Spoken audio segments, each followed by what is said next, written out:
English for engineering. Tiếng Anh ngành kỹ thuật. 3.1. When you look at the various types of plugs and sockets in different countries, most designs have a basic layout that's existed for decades, in terms of the way the pins are laid out and the profile of the pins. And as a manufacturer, the position of our company has always been, basically, to accept that we're stuck with several standard configurations, and to effectively say to customers, we produce all the main formats, take whichever one you want.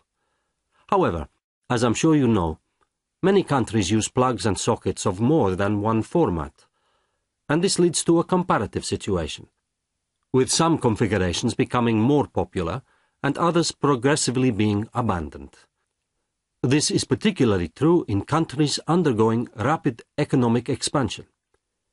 And because of this process of selection, we are finding that big customers are increasingly asking us which of the standard plug and socket formats in current use we recommend as a manufacturer, which are the best from a technical standpoint. Up until now, we haven't had a standardized company policy to allow us to respond to that question properly. But this project aims to formulate a company policy that allows us to say these are the configurations we recommend, and these are the technical reasons why we recommend them. 3.2. 1. On this one, there are circular pins for live and neutral. There's no earth pin. This is quite a common format in Europe and Russia. It's also quite widely used in India. 2. Here, you've got circular slots for live and neutral, and the earth slots got a flat base with one side rounded over to form a semicircle. This type's only used in a few places. 3. This one has rectangular blades for live, neutral and earth in triangular configuration. This is the standard in the UK and Ireland and a few other places, Malaysia and Singapore for instance. 4. This plug has got circular pins for live and neutral, and it has a cylindrical slot to receive the earth pin. It's quite common in continental Europe and in parts of Africa. 5. As you can see, there are circular pins for live, neutral and earth, and the pins are arranged in linear configuration. This is not a very commonly used format. 6. This is the standard in North America and quite common in Central and South America, used in Japan as well. There are flat blades for live and neutral and a round pin for earth, and they're laid out in triangular configuration, so an extremely widely used format. 3.3. Rectangle, rectangular, triangle, triangular, cylinder, cylindrical, line, linear. 3.4. In this configuration, there's a circular slot at the top. It's obviously a blind hole. It doesn't go right through.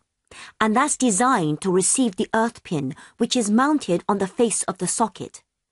Then there are two plastic ridges, one on either side of the plug casing, and they slot into corresponding grooves at each side of the socket.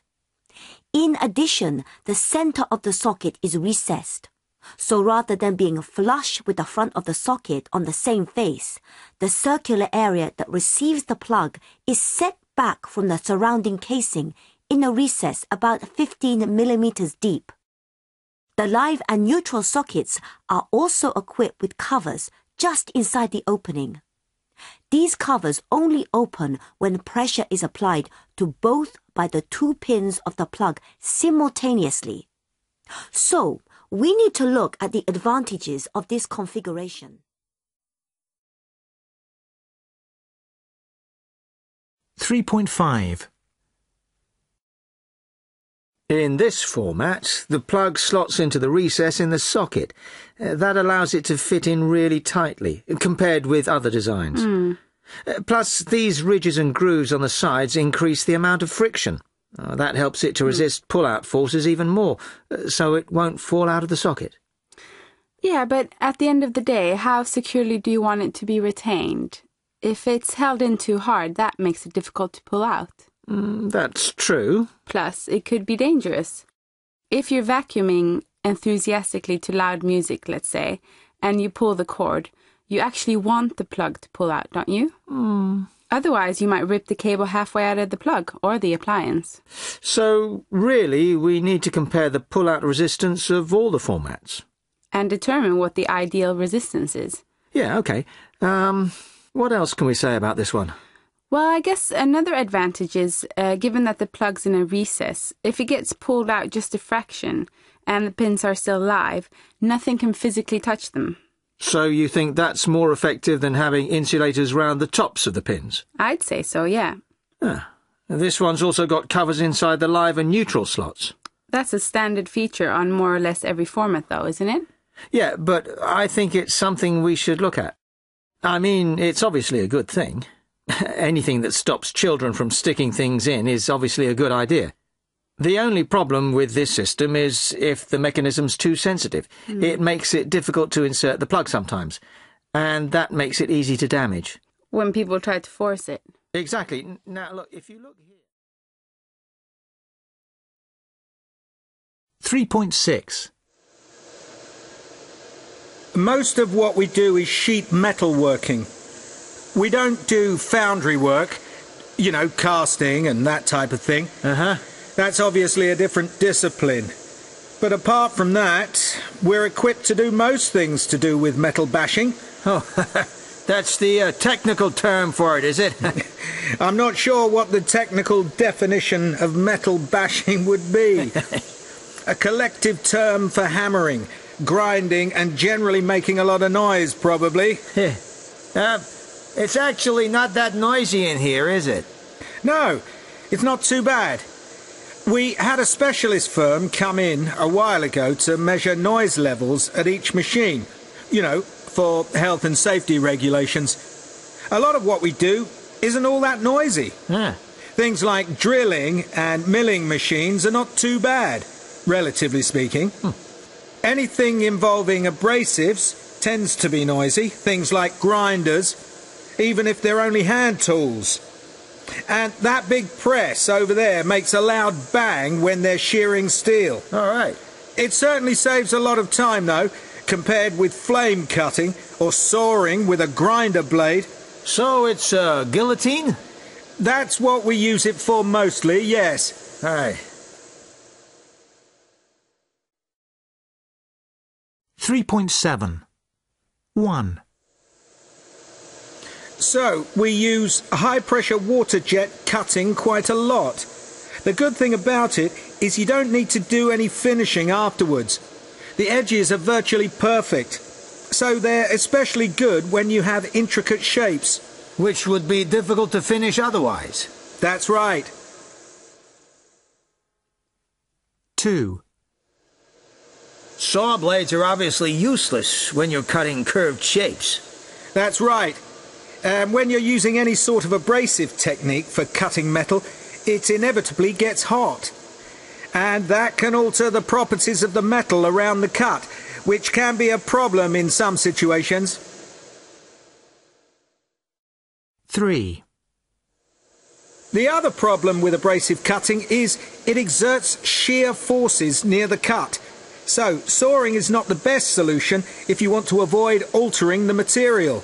The same applies to guillotining, presumably. It does, yes. 4. It's amazing to think that a water jet can cut through steel. You could imagine water cutting timber or relatively soft material, but... No, it's ideal for metals. Actually, it's not just water that's used.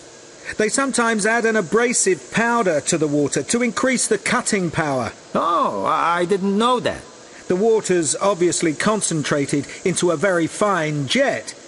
Depending on how it's set up, it can take out less than 1/10 of a millimetre sometimes. Really?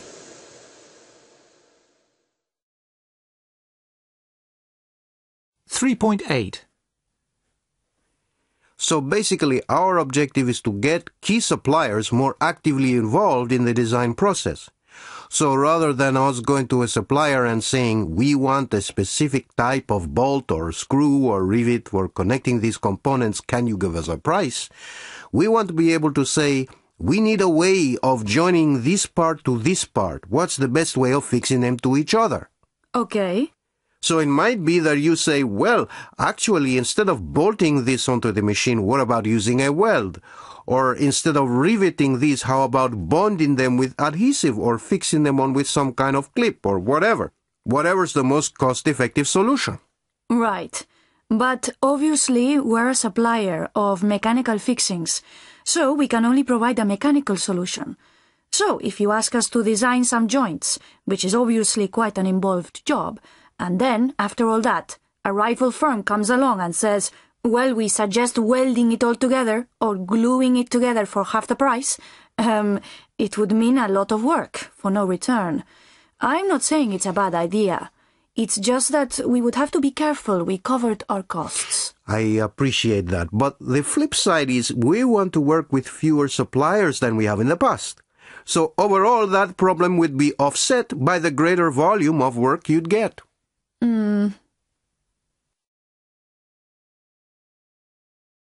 3.9 So a typical cluster consists of somewhere in the region of 100 balloons. That's using ordinary-sized weather balloons. With about 20 people helping, it takes an hour or so to inflate them all. An hour or more with 20 people? Yeah, it's pretty time-consuming. And is each balloon tied on individually? That's the way it's often done, yeah. And is the rope just fastened around the bottom, or...? Well, some people use plastic cable ties, or you can use tape. So it's a big job, then, putting everything together. Yeah.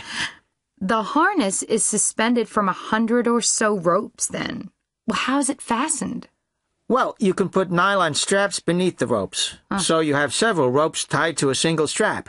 Then each strap is fastened to the harness. I see, so it's like a kind of tree structure. That's right. And you have different lengths, so the balloons aren't all at the same level. So they fit above and below one another in a round-shaped cluster. I see. So you inflate the balloons, keep tying them to the harness via the straps, and keep doing that until you take off. Basically, yeah. The pilots rope to sandbags on the ground. So the balloons are added progressively until there's a marginal amount of lift. Then the anchor ropes are released, and up you go, nice and gently. And how do you control your altitude? You carry ballast, presumably. Yes, water usually. Those big water bags with taps on, so it's easy to drain out. And how'd you come back down to Earth? Well, that's actually a reason for having the balloons tied on individually. You can release them, one by one, which allows you to reduce the amount of lift incrementally. I see, because I was thinking surely it would be easier to just have all the balloons contained within a big net to make it faster to assemble, rather than spending ages tying every single balloon on individually. But then if you did that, you wouldn't be able to release them, would you? No, that's true. You could burst them somehow, I suppose. Yeah, I mean, there are obviously various ways of doing it, but I think just... Ngoại ngữ chuyên ngành.com